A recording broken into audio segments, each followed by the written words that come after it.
காசு பணம் இல்லாதவன் ஏழை மகன்தான்.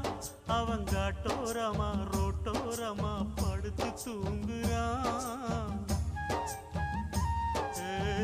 சொத்து சொகம் உள்ளவனோ செல்வ மகன்தான்.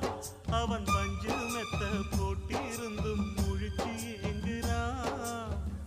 எது மற்ற பேர்களுக்கு ஏது கவலை? 4 காசு வச்சிருந்தா 100 கவலை.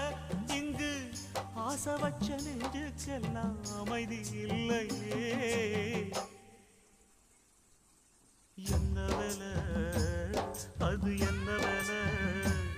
மன நிம்மதிதான் இங்கு என்ன வேலை? எந்த கடை அது எந்த கடை?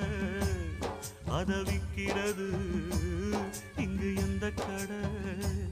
பணங்காசுதான் அள்ளி வீசிதான் அடடாதுதான் கடையில் கிடைக்காது. என்ன வேலை அது என்ன